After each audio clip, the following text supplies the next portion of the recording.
جب تک مسلمان نبی کے طریقے پر تھا تو کامیاب تھا، جب تک مسلمان صحابہ کی اتباع پر تھا تو ہدایت پر گامزن تھا، جب تک مسلمان قرآن و سنت کی روشنی میں فیصلہ کرتا رہا تو دنیا اس کے فیصلے کو مانتی رہی، جب تک مسلمان نبی کے طریقے کو نہیں بھولا تو دنیا کی کوئی سپر طاقت بھی اس کا مقابلہ نہیں کر سکی۔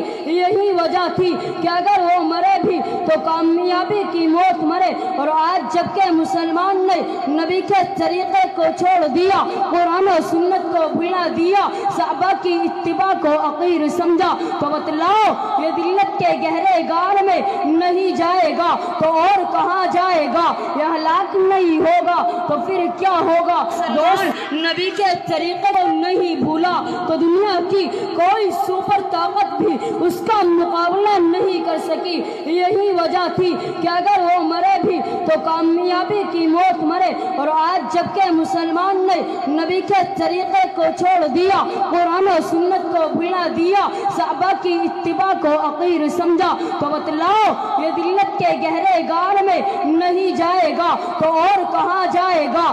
یہ ہلاک نہیں ہوگا تو پھر کیا ہوگا؟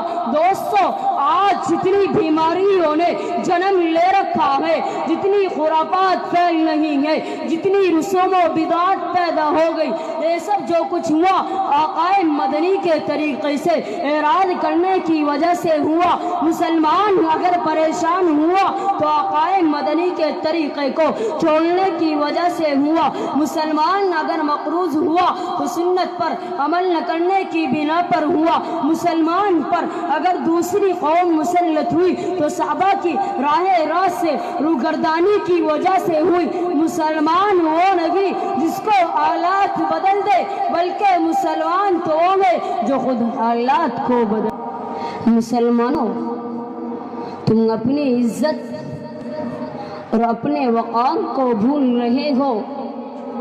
رب نے تو کہا ہے وَأَنْتُمُ الْأَعْلَوْنَ إِن كُنتُم مُؤْمِنِينَ، کہ تم ہی سربلند رہو گے بشرطے کہ تم مؤمن ہو۔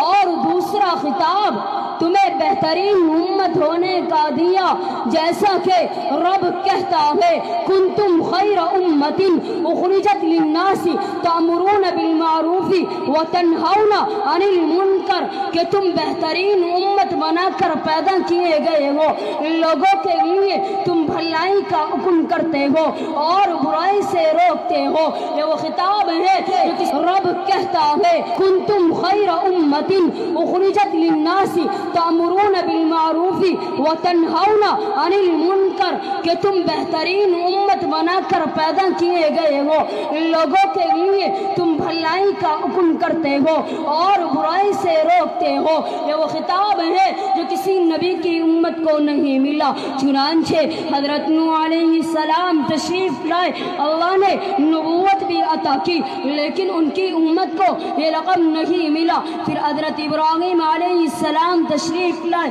اللہ نے نبوت بھی عطا کی، لیکن ان کی امت کو یہ لقب نہیں ملا۔ حتیٰ کہ بڑے بڑے انبیاء کرام تشریف لائے جن کو اللہ تبارک و تعالیٰ نے کتاب و رسالت بھی عطا کی، لیکن ان کی امت کے لیے کسی کتاب یا صحیفے کے اوراق میں ان الفاظ کا استعمال نہیں کیا گیا۔